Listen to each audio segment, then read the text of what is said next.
Thank you for joining us. Today we are going to be discussing the topic of what is anti-Semitism with Dr. Rudolf Siebert.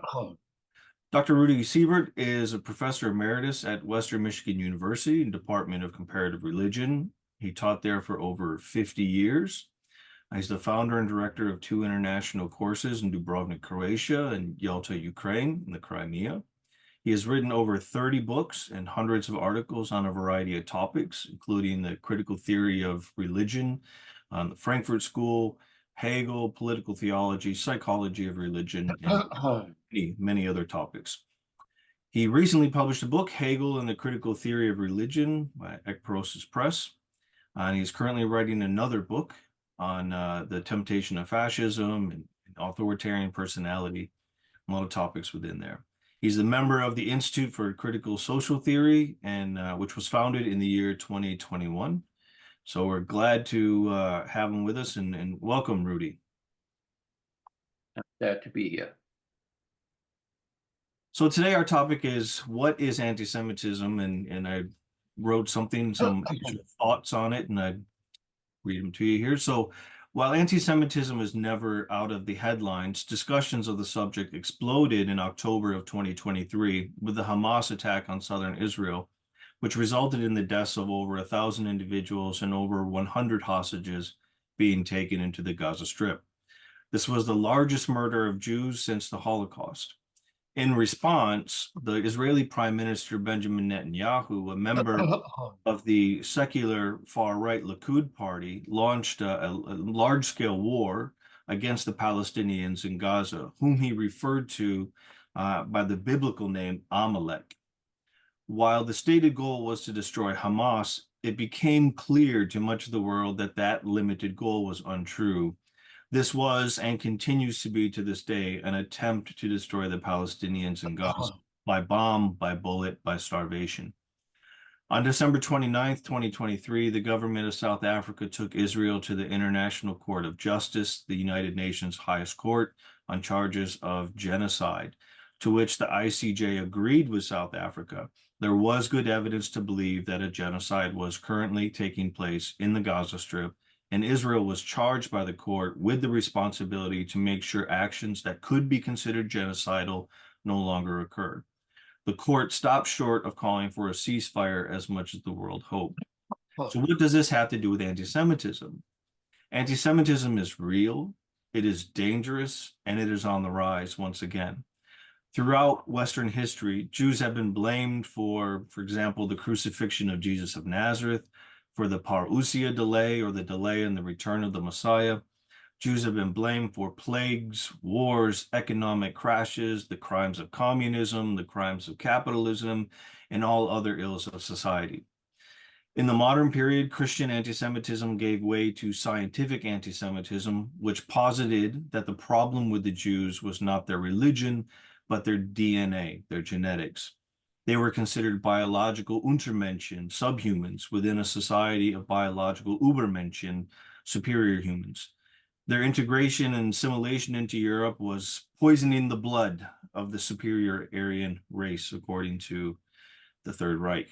Rassenpolitik, the racial politics of the Third Reich, led to the largest mass extermination of people in the modern world, what is called today the Holocaust, or in Hebrew, the Shoah.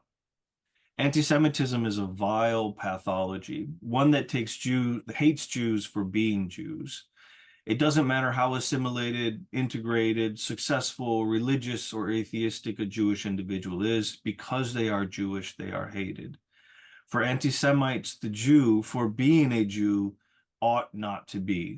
That is the true essence of anti-Semitism. However, today, for political reasons, generally connected to the politics of the state of Israel, the charge of anti-Semitism is being leveled at those who have no such hatred for Jews, but rather are critical of Israeli politics and policies, especially on the continual occupation of the West Bank and the Gaza Strip, as well as the continued expansion of illegal settlements in the West Bank, which is internationally recognized as Palestine, land belonging to the Palestinians and currently occupied. The blurring of what is anti-Semitism and what is legitimate critique of a secular state in the Middle East is deliberate. The charge of anti-Semitism silences Israel's critics. Israel, it is thought, ought to be beyond critique. Even correctio fraterna, a brotherly correction, can falsely be misconstrued as being anti-Semitic. Perversely, even Jews, devout and secular, who are critical of Israel are wrongfully labeled anti-Semitic or self-hating, as if Judaism, the religion, and Zionism, the secular political ideology born in the 19th century, are synonymous, as if Israel and all Jews in the world are synonymous, as if there is only one way of being Jewish. Since the birth of Zionism, there have been Jews who rejected Theodor Herzl and Vladimir Zev-Jabotinsky's secular palingenetic thought, both on grounds, religious grounds and on secular grounds. From my perspective, the state of Israel and the Jewish community throughout the world must remain conceptually separate. One can still love our dear Jewish brothers and sisters and hope for the best for them and be sincerely critical of Israel's policies towards our Palestinian brothers and sisters who are also beloved. In fact, to combat anti-Semitism, it is imperative that we do not identify all Jews as being synonymous with Israel, for that only feeds the pathological, misguided, and criminal hatred for Jews. Our task here is to shed some light on what is and what is not anti-Semitism, so that we can find some way to arrest and abate the pathological hatred of Jews, while also remaining steadfastly committed to the idea that all human beings are our brothers and sisters.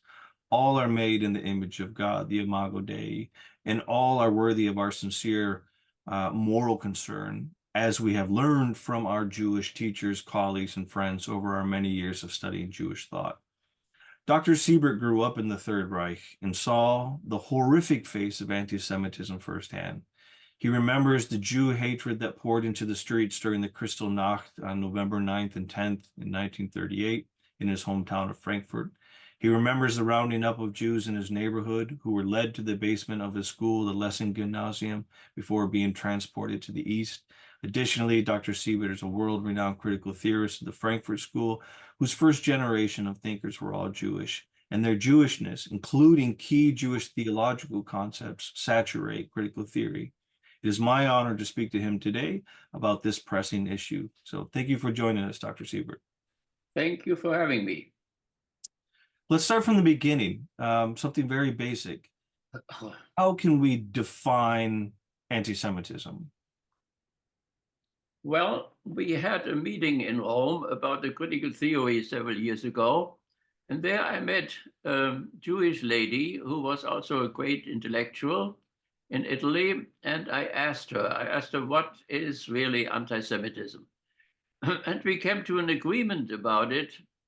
We said if somebody says the Jews have crucified Christ, that would be anti-Semitism.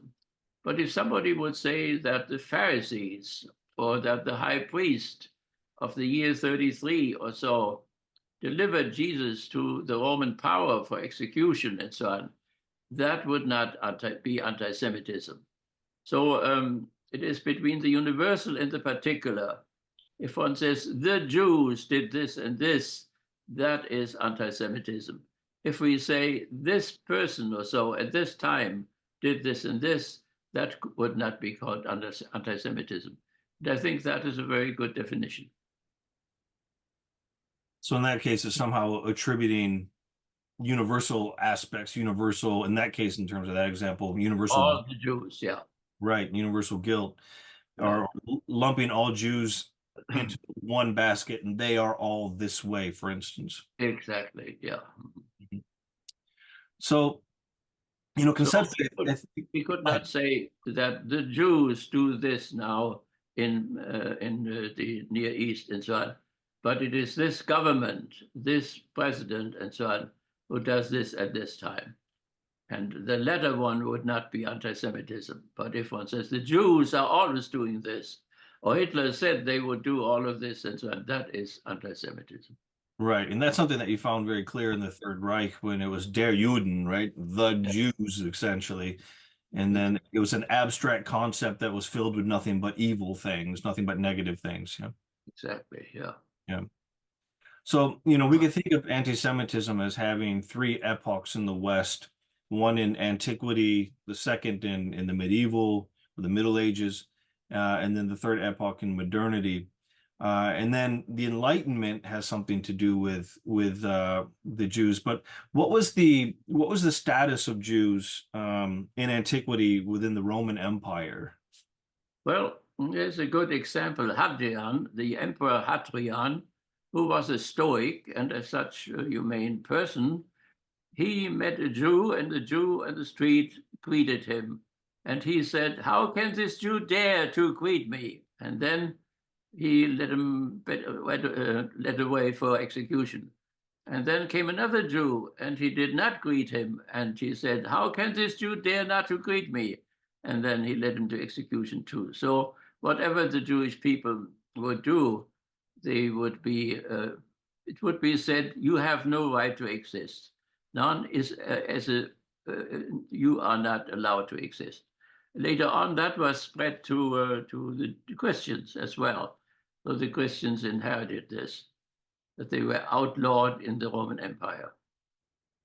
Now, in the Middle Ages, of course, we have a religious anti-Semitism because Jewish people, so to speak, crucified Jesus, or Jesus could not come back because the Jews would not be converted. And so these were religious attacks, which were very broad in the masses. And every Good Friday, every year, there were pogroms against Jewish people in Russia, in Europe, in Germany, in Spain, and so on, through the centuries, where Christians went into the ghetto and killed people and so on. So, but then in modernity, that is, of course, a very different form of anti-Semitism. And the French Revolution, or the bourgeois Enlightenment, has a lot to do with it, because that Enlightenment took seriously that man was created in the image of God, and that all people were were human. And before somebody was Jewish, he was first of all a human being. And all human beings had the same rights. And so that was a sensational event for the Jewish people. They could break out of the ghetto. They could, the first time, have jobs outside of the ghetto. Throughout the Middle Ages, the Jewish people were not allowed to participate in guilds. The guilds were all religious, and so therefore they were excluded. And the only thing what they could do then was to go into exchange. That means to become a businessman, to have sell. For instance, a Jewish person would collect the little pigs for 5 cents a piece, and then would lead the little pigs into the city and sell them there for 10 cents and make a profit, and then use the profits to give it out in loans to the farmers, and they had to pay interest and so on. So that is why all these prejudices came up, that Jews are money people, and that they just want to make profit, and they are materialistic, and so on. So, but it was these Christian guilds which drove the Jewish people into exchange. And people did not understand why somebody could take 10 cents for a pig, in spite of the fact that he had not made any contribution to the commodity as such. So he was paid for nothing. And so businessmen had a very low status in the medieval society. But that changed then massively in modernity. And so the French Revolution was decisive. The Jewish people now went out. They distanced themselves from their rabbis. They thought more and more of themselves in their own way, instead of being guided by the rabbi. And so the Jewish people then broke apart into conservatives and into liberal Jewish people, and so on, 3 different types of Jewish people, and to the degree to which they were in conformity to the modern Enlightenment. And then Jewish people went to the foreground in different professions. And then, of course, they were singled out because it was Fritz Haber who invented the gas war, and it was another Jewish person who developed the atomic bomb and produced it, and so on. So that was then used against them and became part of this modern anti-Semitism. Yeah, so there's a long history of anti-Semitism or anti-Judaism, anti-Jewishness. And back in with the Roman Empire, there always seemed to be some kind of conflict with the Romans and the Jews, outside of just obviously occupation of the land by the Roman Empire. But there always seems to be some kind of religious component too, especially the Bilderverbot, the Jewish absence of images, the prohibition on images, and how the Romans, I mean, religion was expressed through images. And it was an antagonism that other peoples within the Roman Empire seemed not to really have with the Romans, because the Romans couldn't care less what your religion was, as long as you came out and paid tribute and you honored the emperor or whatnot. But it was always with these Jews that there was some kind of religious antagonism. So what is it about the ban on images that so antagonized the Romans? Well, the ban on images and names and so on has, of course, something to do with with polytheism. So the Jewish people challenged the other gods that they had eyes and did not see, and they had ears and did not hear, and they had legs and did not walk, and so on. So the Jewish people challenged these religions through the picture of forbidding pictures or naming or whatever. It was the monotheism, I think, of the Jewish people, which made them hate it in their surroundings, because they did not take these gods seriously. They destroyed their images if they could. And so I think that would be one cause of anti-Semitism. Yeah, and it was always, interesting when you would go to the Pantheon in Rome, the Pantheos, the temple of all the gods, and everywhere Rome conquered a new people, they brought their gods into the Pantheon and honored them and integrated those people into the empire. And with an imageless God, as you would have with the Jews, it wasn't possible to theologically integrate them in some kind of way either. Yeah. And of course, the Romans and the Greeks too, they put their own gods into the temple in Jerusalem. And there were times when Jewish people were polytheistic themselves and became like their neighbors. So yes, there are different theories why this hate against the Jews. And I personally think that their monotheism may be the main reason. But there are other theories, and that is that the Jewish people remained on their camels in the desert and roamed around while the others had already agriculture. And with agriculture came hard work. And so these hardworking people saw these others there who were on eternal vacation, so to speak, and did not have to pick anything up. They left it to the wind to clean things up. And so it was then work, which that one had to work, and the Jews did not work. And that went through the centuries, that Jews would not work.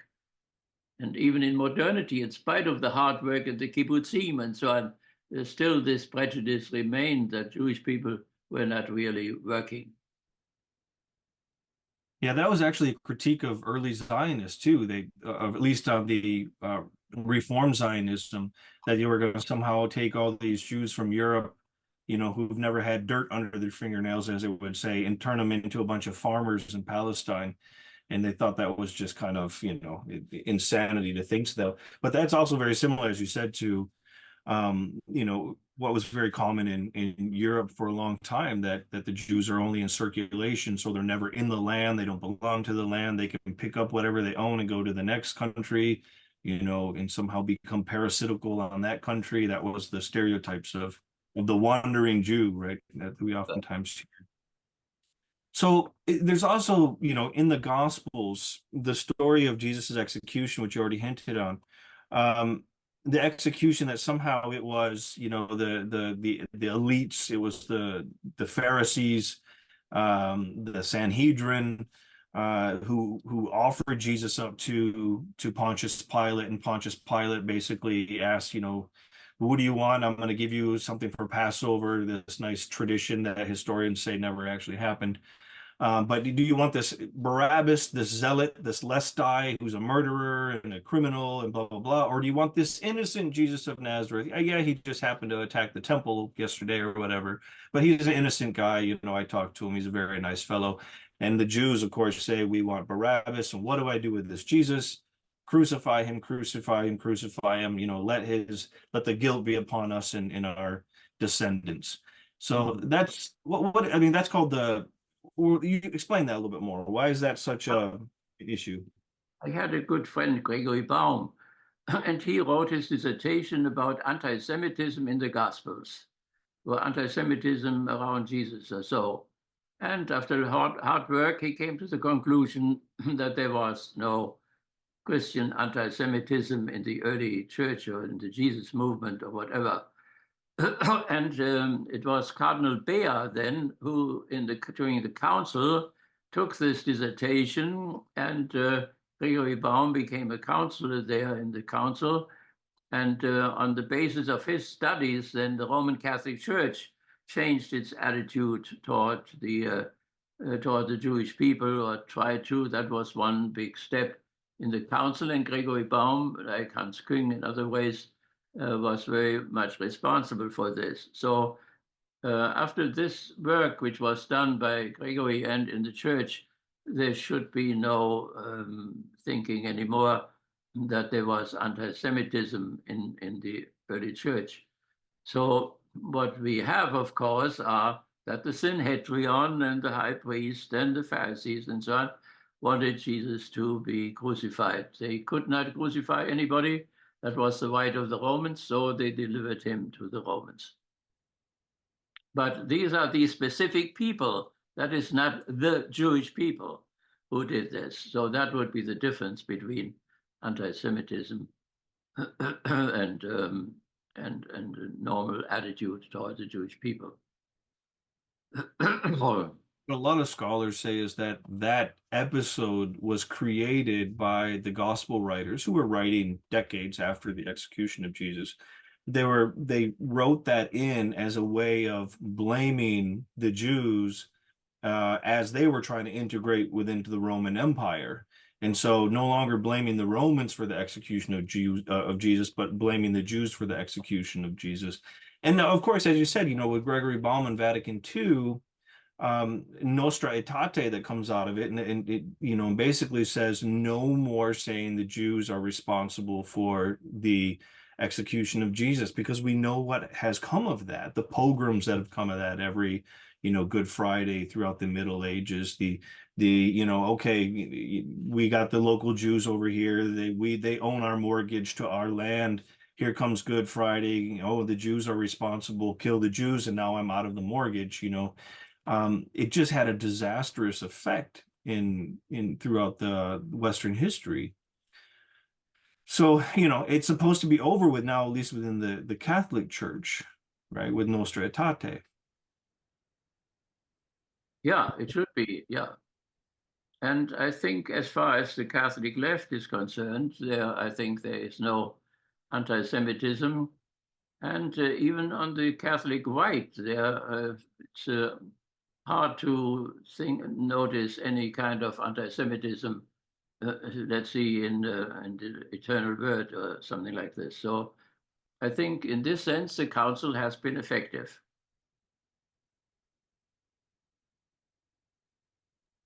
Yeah, so in that sense, so with the Catholic tradition, it has alleviated what was, I mean, just something in the bloodstream, that anti-Judaism, Jewishness that was so much part of medieval Christendom and medieval religiosity. If that's gone in the Catholic tradition, that's certainly a good thing. I wonder if how much of it was, you know, not so much an issue of Nostra Aetate, which came about in the 1960s, but how much of it was look at what happened to the Jews of Europe in World War II with the Holocaust, that the people who did that, who sent the Jews to Auschwitz and Dachau, in Theresienstadt and Bergen-Belsen, that so many of them were good practicing Catholics or Protestants, and that shame and that guilt for doing that had something to do with the alleviation of anti-Semitism as well. Yeah. I think in order to understand the anti-Semitism in modernity, it would be good to look at the protocols of the Elders of Zion. That is a whole complex type of a thing, but it leads us why there is this right-wing anti-Semitism in the 19th century, the 20th century, and then in the 21st century now. So the protocols describe the way of the Jewish race to world power, world governance, and so on. So, and they show how this is done by penetrating the state, by penetrating journalism, and so on. And so out of this comes then the fear of replacement. That means the Jews challenge the ruling race in Europe and also in the Americas and so on. So the whole Hitler thing was based on this protocol of the Elders of Zion. Hitler wrote articles about it in Frankfurt newspaper. And the interesting thing is Hitler and also then Henry Ford, who reprinted it here in the 60s and before in his 4 volumes on the international Jew and so on, they knew that this was a fabrication by the Secret Service, the Russian Secret Service in France, who had done this protocol, but they said Jews did it anyway. And so this fraudulent document then became the basis of their anti-Semitism. So that is one insight into the modern situation. And so we could say the fear that the Germanic leadership in North America and Europe would be replaced, and that the Jews wanted to do that, and that the Jews did all this destructive work in education, in politics, and so on, in order to gain world power. This had to be prevented. There's only one chosen people, Hitler said, and that is the German people, the German nations, and so on, Germanic nations. Yeah, that was the concept that they were overrepresentative in all these influential spheres of society. Yeah, and that somehow it got into everything, into the state, into entertainment, and it's a form of meta-politics. So they don't even have to directly control, but the influence is there, so much so it influences society for their benefit at the expense, of course, as the Third Reich would say, at the expense of the Germanic people or the Aryan race and things like this. So yeah, I mean, the protocols were widely read in the United States with, like you said, Henry Ford in the Dearborn Independent, which was the newspaper he owned. And of course, there was a Jewish boycott of Henry Ford. And I think Hitler mentions something about that, doesn't he? Yeah. Mm-hmm. Well, they were good friends. Hitler decorated Henry Ford. He thought that he was the great man in politics. Henry Ford was the great man in economics. From him, he got the highways, the Volkswagen was the T model imitation, and so on. So, but also, of course, the racial laws of Nuremberg came from the States. They sent a specialist to the States, and he copied the anti-Jewish law and anti-racial laws in the United States. So, but the Jewish people had been colored before the First World War, but then they had become white between the wars, and the Nazis were very critical of that one point. That was the only point they were critical of the American race laws, that they treated the Jews as white people, and that they changed in the Nuremberg laws then. Yeah, actually just saw someone, very prominent American Jewish actor who's in Israel right now, and he's a pretty staunch advocate for Israel and what Israel's doing and the Palestinians, especially in the Gaza Strip. And he was claiming, people were saying, you're not from there, look at you, you're white, da da da da da. And he was saying, I'm not white, I'm Jewish. And it was this like, where do you go here? I think that's for a lot of people, they oftentimes get confused as to when we talk about what anti-Semitism is it racism? So it's somehow against the race, but people would say, well, you know what I mean? I'm Polish, but I'm Jewish. Well, is it anti-religion? Well, you can be an atheistic Jew and not be religious at all and still suffer from anti-Semitism. So what is the actual target of anti-Semitism? Is it the race? Is it the religion? Is it the language, culture? What is it? Well, it is this what happens in the protocols. It is a group of people who want to gain world power. That is the issue, and that is what has to be prevented.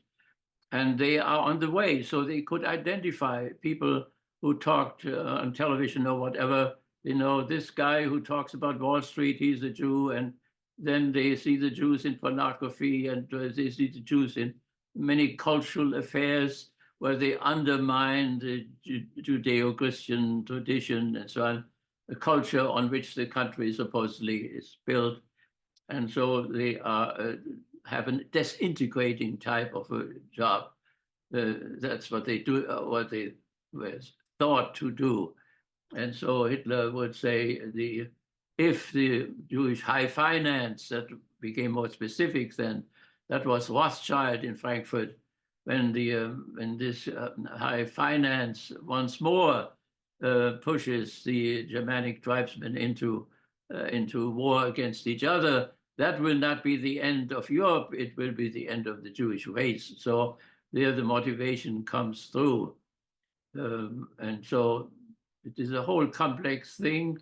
In general racism, the authoritarian personality has different qualities. It's romantic, it is nationalistic, it is capitalistic, it is sadistic, it is masochistic, and sometimes it is also racist. But not all the right-wing people are fully racist or so. So Hitler was the most extreme version of it, but then Mussolini was less, and Franco was even less, and Salazar was less. So, and sometimes you could think of authoritarian personalities, like in, let's see, the Christian nationalism or so, where there may be no racism involved at all. Yeah, I think we can hear echoes of the Protocols of Elders of Zion with the constant invocation of George Soros today. You know, so anytime liberals are doing something, they got a liberal project or whatnot, you hear the critics say, well, you know, it's Soros funded. George Soros is behind it. And it's almost as if George Soros is nothing but an ersatz Protocols of the Elders of Zion.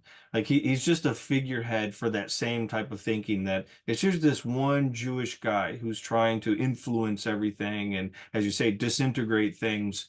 But he's doing that, of course, in the name of international Judentum, international Jewry. So, but you can say it, and that's the thing in modern, at least in American politics, they can say it, George Soros, without anyone really critiquing them for being anti-Semitic. Now, if you said it was the Protocols, they would immediately critique you. So, I mean, do you see the same thing? Yeah. Well, I met George Soros in Kiev. I wanted to have money for my international course in the Ukraine, in Yalta. And I came at a bad time because George Soros had just thrown eggs at him and he was not in a good mood. So his plan was really to develop civil society in the former Soviet Union territory. They had emphasized the state and had neglected civil society.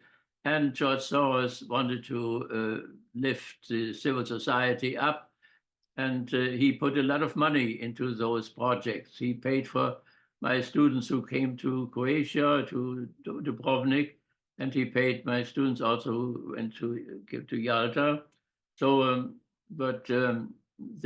he was a liberal. He was an anti-communist. He wanted to have civil society to bloom.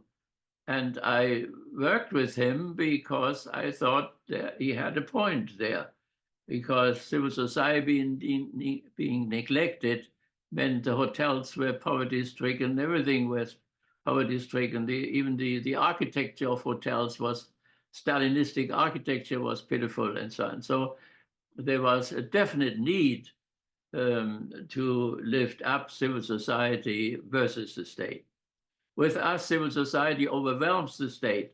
In the Soviet Union, the state overwhelmed civil society, and George Soros wanted to change that. So when he thought the job had been done, he turned to Asia and had his projects and investments in Asia in order to do similar things there. So his concern is the rise of civil society or the rescue of it. But I never thought that this had something to do with anti-Semitism or whatever. Yeah, I certainly remember the Stalinistic hotel that we stayed in Simferopol. Yeah. I think it was Hotel Moscow. Yeah. Yeah, it definitely needed some investment Yeah. for sure. Not only hotels, you have no screwdrivers or hammers or whatever. Civil society, produces all these things, and that was very pitiful. Yeah, yeah. You mentioned the issue of replacement. One of the things that was so interesting, not in a good way, interesting, but also very barbaric, was the position that was articulated by Robert Gregory Bowers, who was the shooter at the Tree of Life Pittsburgh synagogue in 2018 it was. And after he did that, when people, of course, start reading these guys' manifestos and their writings, he accused American Jews of engaging in the Great Replacement, not by replacing white Americans, by more Jews, but by replacing white Americans by Muslims. So you had this kind of, traditional anti-Semitism of that the Jews are working for their own benefit to disintegrate the, white culture, white society, white countries, da da da da da. And this kind of Islamophobia came together in the same conspiracy theory. And that was the reason why they said that. It's because there's what is it called? The Hebrew Immigrant Aid Society, which is an organization set up to help immigrants. It's a Jewish organization to help immigrants. And he thought they were bringing in way too many Muslims from the Muslim world into the Pittsburgh area. And that's why he attacked the Jews. So it's almost like this new kind of anti-Semitism of hatred for Jews, hatred for Muslims brought together, which is very different than what you see when people talk about the Palestinian conflict, assuming all Palestinians are Muslim, what they're not. Yeah, I mean, so it's still developing. Anti-Semitism is still dynamic. It's not static. It's not just the same old stereotypes about Jews. Those are still around. They still are disseminated, but it's still now changing and becoming even more creative. Yeah. I mean, anti-Semitism includes, of course, Muslims and Jews. So one should really talk about anti-Judaism in a more specific way when one talks about the old anti-Semitism, because they both are Semitic tribes. And so they are real cousins, the Jews and the Muslims, and so, or the Arabs, rather. So therefore, anti-Semitism always included, I think, the Arabs as well, and the Muslim Arabs as well in history. So one should be more specific. Do we talk about anti-Judaism now, or do we talk anti-Semitism? Then it includes the Jewish people and the Arabs as well. Yeah, it certainly is a bit of a misnomer. I think when it came about, the Semites that were in Europe were mainly Jews. And there was that understanding that Judaism was the religion of the people who killed Jesus, and Islam, or Mohammedanism, as they called it in the Middle Ages, and even modernity, much of modernity in Europe, that Mohammedanism or Islam was this heretical form of Christianity. And so it wasn't the same thing, but I think you're right. That's something that you hear oftentimes from Arabs will say, I'm Semitic too. And therefore, it's the Israelis, for instance, who are anti-Semites because they're killing off us Semites, people who are actually from the Semitic area of the world. Whereas, Benjamin Netanyahu, for instance, for example, is his family was from Poland and other parts of, the leadership in Israel are from different parts of Europe. That's where their family come from. So they're not real Semites. But, Sure. so that's always part of that confusion. What are we talking about as to who is the target of anti-Semitism? It's Jews, but is it their blood? Is it, genetics? Is it language? Is it culture? Is it religion? What is it, right? And then we had, of course, the tremendous struggle. So Islam spread along the North African coast and then into Spain, and for centuries was in Spain until they were thrown out by the Knights. And then also with Byzantium, all Turkey was original Christian territory. It all became Islamic and so on. So, and into the Middle Ages, there was, of course, not only this anti-Judaism, but it was anti-Semitism, which included the whole Islamic movement with which the Europeans had to struggle. Yeah, and it's also very interesting to note that in the Muslim world, the level of anti-Semitism that you saw in Europe was basically non-existent. I mean, it's not to say that there was never any problems between Muslims, Christians, and Jews in the Muslim world. There were, but not even close to what you had in Europe. And a lot of that had to do with the fact that in the Islamic tradition, Isa, Jesus, was not understood to have been executed, crucified. And so if he wasn't crucified, the Jews couldn't be held responsible for it. So there wasn't that theological motivation to hate Jews in the Muslim world as there was in the Christian world. Yeah, Muhammad was obviously influenced by Gnostic Christians who did the same thing. They also denied the crucifixion. That is where the source is. For sure. And so it's interesting, today, looking back at that time, looking at, for instance, there's a lot of Israeli historians, Avi Shlaim, for instance, who will say, we Jewish lived in Iraq. That's where his family was from. And, we had peaceful relations. There was no anti-Semitism. They knew we were Jewish. We knew they were Muslim. You know what I mean?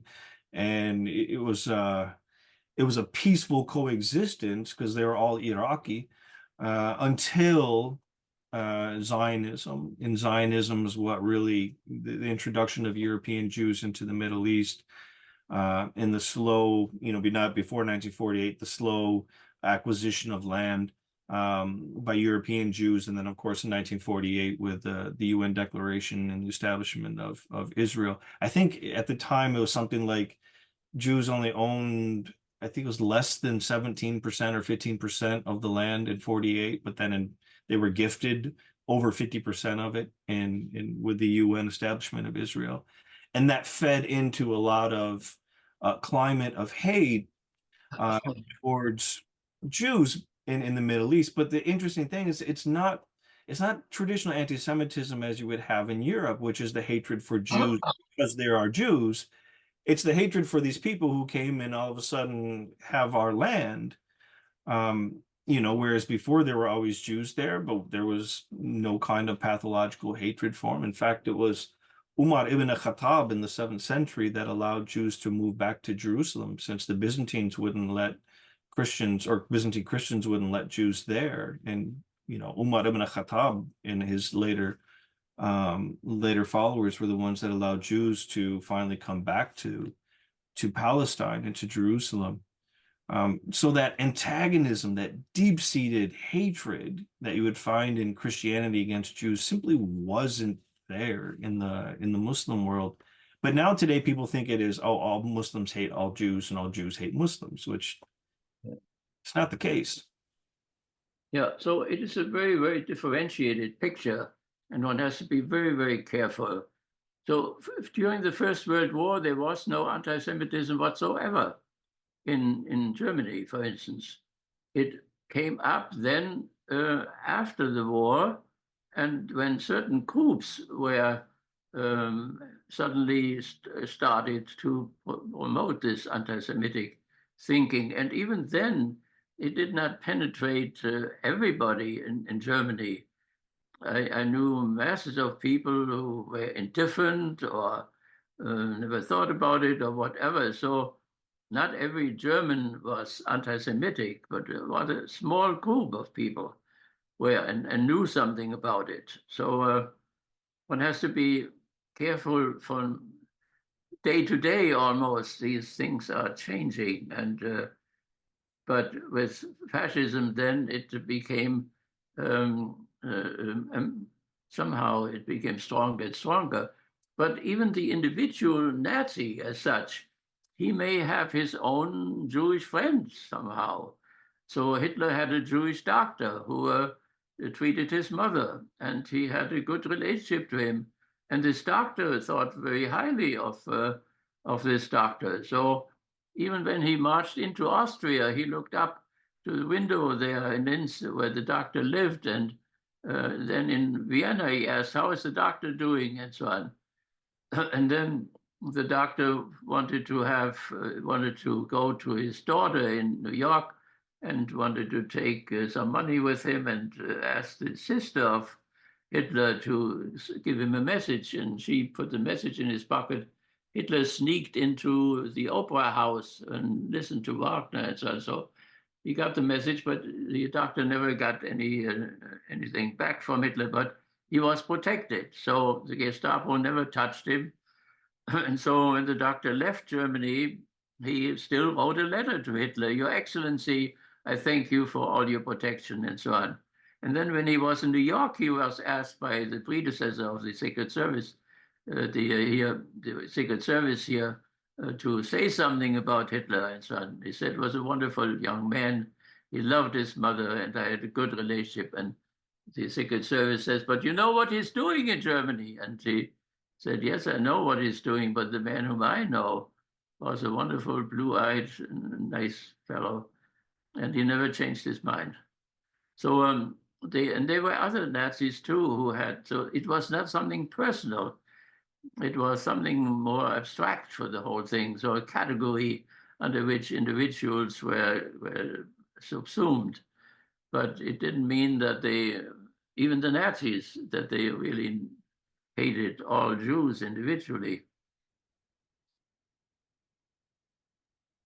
Yeah, it always reminded me of with the Nazis and the Jewish exceptions, the exceptions they made for specific Jews, that there was all kinds of rules and regulations against mixing with Jews, against having any kind of sexual relationships with Jews and things like that. And you only have to put that in writing and make that a rule or law if people are doing that.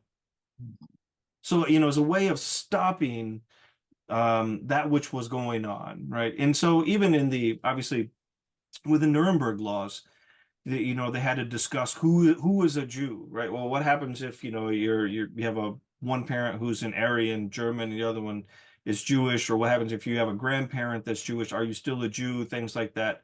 The genetic Jew, as they would call them, even if they're wholly integrated, they speak German, they don't practice religion, they might be an atheist, on and on, but they're the genetic Jew.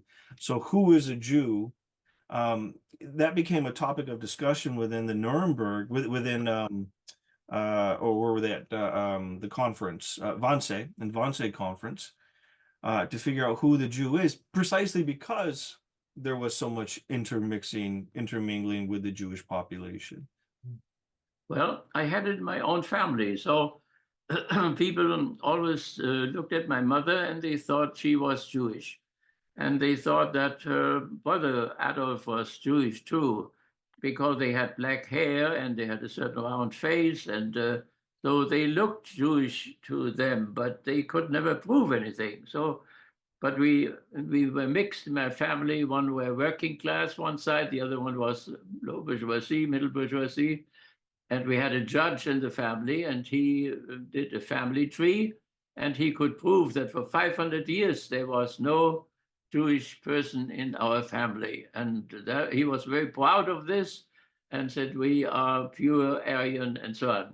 But on the other hand, they were bakers and farmers, and they had no family tree, so nobody could prove anything. And so it was always, but my mother's brother, he joined the Hitler movement, the NSDAP, in order to protect himself. He thought, if I am a member of this party, they cannot say I'm a Jew or whatever. But so it was very vague, the whole thing. And only after the war, then, I traveled through Hessen from one parish to the other because the state registered people only since 1880 or so. So the church registers were the only ones. And so I went from place to place, and I really discovered a Jewish person who entered the family in 1700, came to the village, and there was this my grandmother, and her husband had left. She had 5 children. He moved into the family and produced one more child, and so that there was some Jewish influence. But even if the Nazis had known that, it was more than 7 generations, and then it would not be valid anymore. But even after 7 generations, we still have this similarity in one of my daughters and in my brother's child, one of them who have these Jewish traits there still. So it was a very vague and complicated thing, and not everybody knew this Aryan anthropology which the Nazi Party promoted.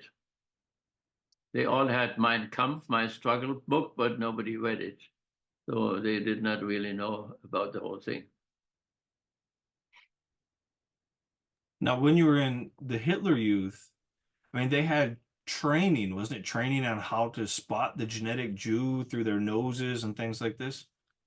Yeah, the Hitler Youth had these courses in which specific traits of Jewish people and how to recognize them.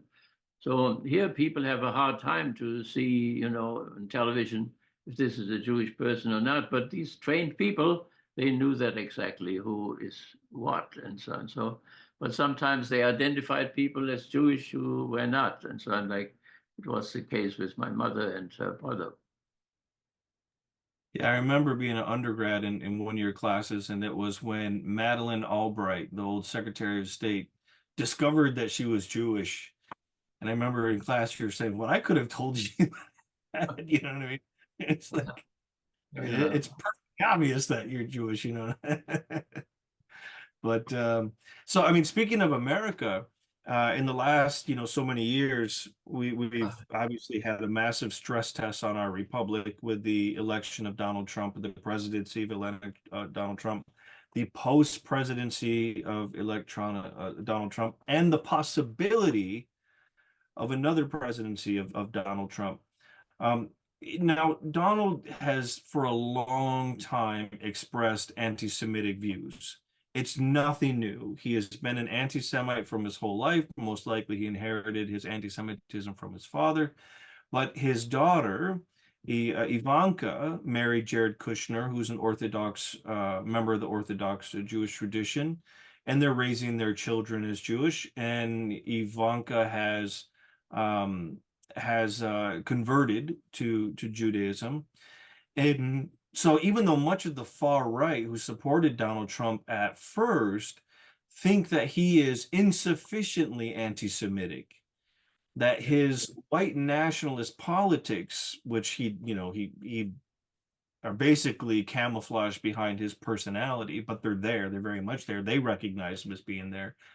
But his white nationalist politics aren't strong enough on the hatred of the Jews, and a lot of it is because they think of the Ivanka connection. Um, and so we get these really weird things where, people who are very anti-Semitic, are calling other anti-Semites not anti-Semitic at all. Then you get very conservative, right-wing, pro-Israeli Jews who are supporting Donald Trump, who is an anti-Semite, and it's all a massive blur right now to where the dividing lines are in American politics. And what do you think about this? Well, I think Trump is definitely an authoritarian personality. And so many authoritarian personalities have a racist component. He does have this racist component, but as far as Judaism is concerned, it is obviously mixed up. He took the embassy, the American embassy, and put it into Jerusalem, thereby recognized Jerusalem as the capital and so on. So even as a president, he did pro-Jewish things. So, but that is what we have to take into consideration, that one can be an authoritarian personality, but less racist than Hitler was, or as racist as Mussolini was, or Franco was, so much less racist. So, and but that makes things so difficult to define. I mean, you have Trump people who call other people fascists, or who call their democratic opponents authoritarian personalities, or whatever. So how much more confused can you get?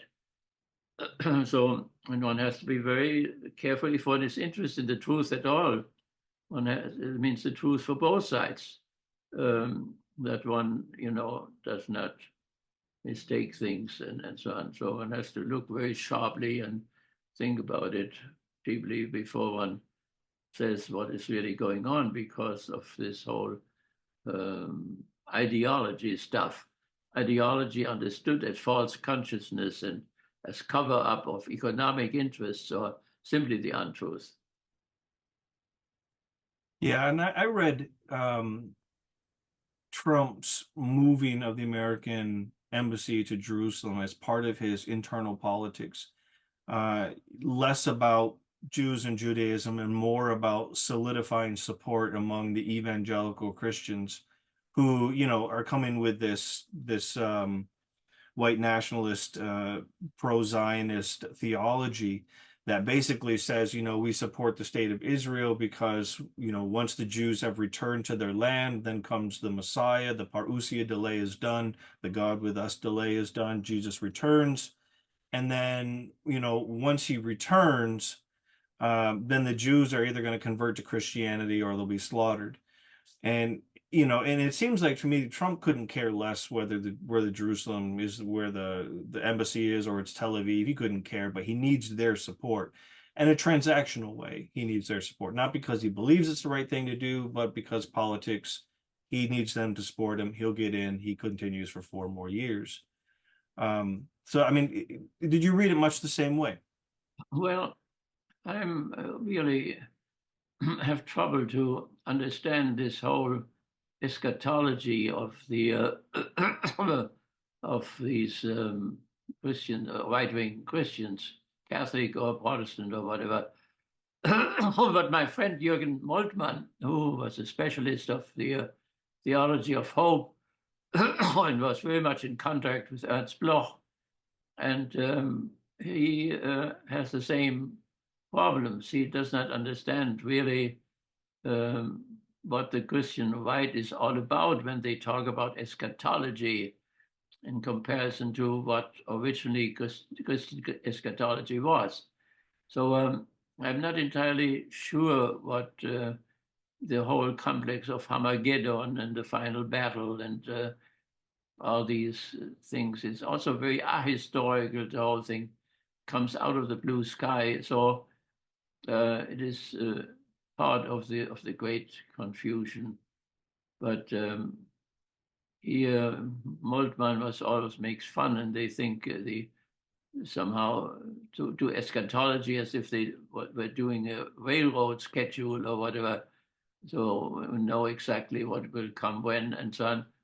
And it's a great riddle what all this is about. But we can say that the right wing or the authoritarian personality has this racist component, but to a lesser or higher degree. And so one has to see now what is going on with him and what is simply politics. But also our word politics, it has nothing to do with the polis.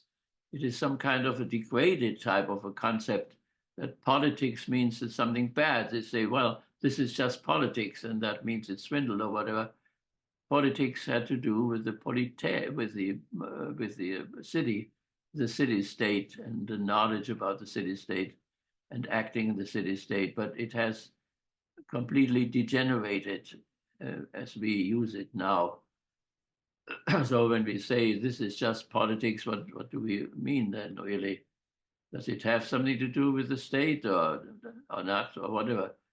So I think one thing to be anti-fascist and anti-racist is to clarify the vocabulary. What do these words really mean now when they are used? And from one person to the other, it has to be seen always in the context in which somebody uses those words. And the context then makes it clear. But that is hard work, as you know, from all your work on Trump. Yeah, yeah, exactly.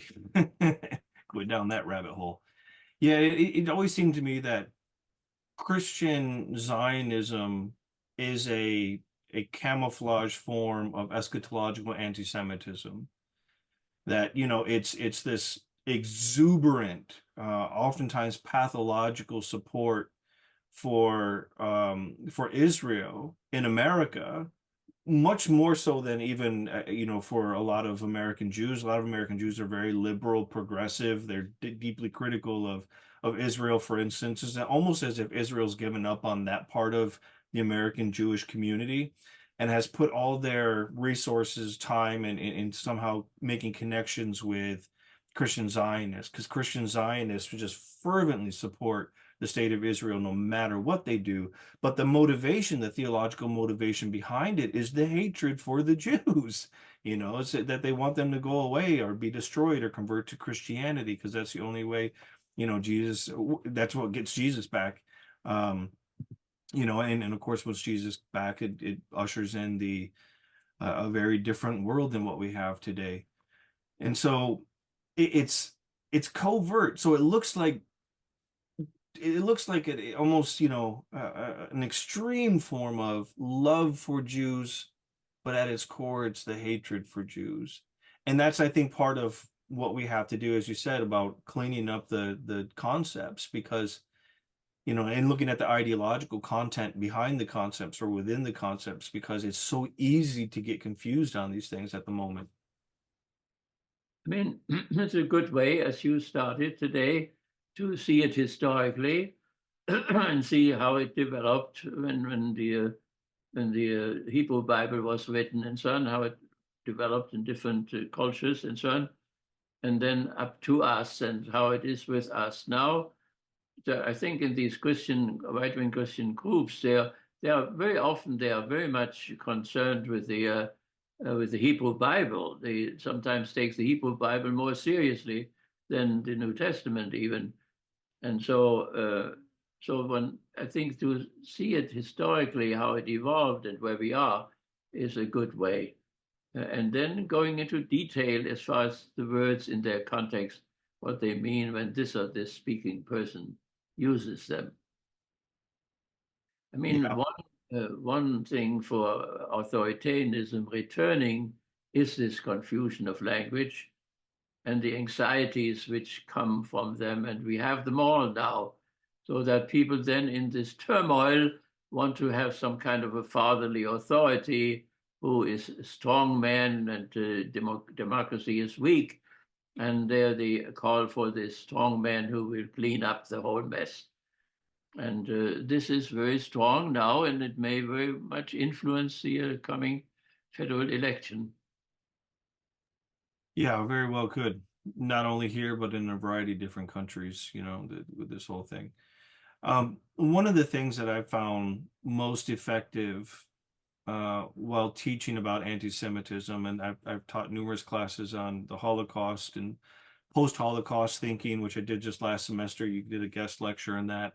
One of the things that I've done 2 times now in my career is taken American students to Europe, to go to Auschwitz, to go to Dachau, to go to Theresienstadt, and to go to Warsaw and Krakow and the Czech Republic and Prague and all these different places where, you know, the horrible mass execution or deportation of Jews happened. And one of the things that most students come back, I think, at least how I emphasize what we're studying, is they come back understanding that any ideology can turn into an authoritarian system that ends up in the death, the mass death, destruction of human beings, of complete barbarity, and that we have to see all human beings within the same moral lenses. And on the other hand, I think a lot of times what's going on now, at least with the politics in Israel, is the use of the Holocaust to justify the mass killing of Palestinians. And so instead of interpreting never again in a universal way, as you were talking about, that this should never happen to anyone else, because as long as it can happen to someone else, it can happen again to the Jews. So the Holocaust, Auschwitz, whatever we want to call the mass extermination of human beings, has to be banned from human existence for everybody. Otherwise, it can come back again. And unfortunately, I think, like I said, right now, the Holocaust is being used to justify another mass extermination of human beings, and quite perversely, in my mind. Yeah. And then at the same time, we have to be still specific. I grew up in a parish in which the IG Farben chemical industry was situated. It was one of the many corporations which supported Hitler and paid for him and so on. And they then produced Cyclone B, which was the gas which was used in order to annihilate people in all these camps there. And I remember their controversies. The workers for IG Farben were all Nazis, and many of them were members of our parish. And several times they tried to throw out the pastor because he talked about the Hebrew Bible and so on. So I had it really in my youth. It was really present in real people, and this is somehow unique. That will not be repeated again, but we have a different situation there. So one has to see where there are similarities to what happened in the 40s and 30s in this country here too, in terms of Nazism and so on, and what happens now. And we have to see the similarities, but also have to see the dissimilarities. In a certain sense, nothing repeats itself in history. What always, even if it has the same name, it may be something very different now. So, but this type of historical and linguistic approach to the whole thing may help us to bring some clarity into this horrible confusion, which as such is an important factor for authoritarian waves coming toward us. Yeah, that's one of the things I keep talking about, is that, who's going to end authoritarianism in our world are hopefully the people who are subject to authoritarians, that it's those people themselves. So if Benjamin Netanyahu, for instance, Prime Minister of Israel, is seen as an authoritarian, it's Israelis that are going to stop that, as opposed to Palestinians. If we see Trump as the authoritarian, it's Americans who need to stop it. Putin, the Russians need to stop it. Hopefully the world will be able to, without massive murders and killing, we'll be able to overcome this desire for authoritarians. But that means it's incumbent upon us to stop the conditions that create that desire for the authoritarians, and that's part of what we're doing here in discussing these things. Yeah, but authoritarianism is, of course, very old, older even than democracy, and it goes into the family. There is something legitimate about authoritarianism in that sense, that children need an authority. And if people behave like children also in politics, they will have the longing for this strong man who knows everything and can do everything and so on. It is even the leftover of magic involved, the oldest form of religion. There's something magical about this thing. Even in the last days of the Second World War, I had a pastor, Rudolf. He was a great man, an anti-fascist, but he believed in the last months that only Hitler, this authoritarian, could liberate Europe from communism, Jewish communism, and in spite of the fact that Stalingrad had taken place already in Kursk, it was the end, but they still had this belief that this strong man could rescue them shortly before he committed suicide. So we have to see that it is not authoritarianism, it's just something new. So it was there in the Roman Empire, it was there in the Greek civilization, in Egypt, and so on. And there is something like a natural authority idea there, which we have in the family, where there is a necessity in a certain sense. The children do have to have some kind of an authority if they want to find their way. Yeah, I think what Eric Fromm, the psychoanalyst, calls it, the difference between the irrational authority and the rational authority. Yeah, There's a clear defining line if you yeah, understand that which is rational and that which is irrational. And unfortunately, that component is what gets confused, yeah. And especially when instincts are overriding rationality. yeah, with democracy, it's the same thing. There's a rational and an irrational one. There's democracy which rests simply on arbitrariness. I can do what I want to, and so on. And there is some kind of a democracy which is rational, which is bound to people's conscience, their own rationality.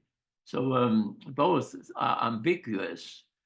So one has to be careful here too to differentiate between that rational and irrational authoritarianism, and then also between the rational and irrational democratic character and movements and parties and states. Yeah, with the understanding that all If peoples. people don't want to grow up, they will ask for this great father, no matter if he's good or bad. Yes, indeed. Yes, indeed. Well, with that, Dr. Siebert, we've run out of time. It's a wonderful discussion here, and so I'm hoping anyone who's watching the video on YouTube has learned something from it. It's been enlightening for them, and it'll spark a little interest to study more on this very perplexing and vexing subject. So thank you very much for joining us, Dr. Siebert. Thank you too.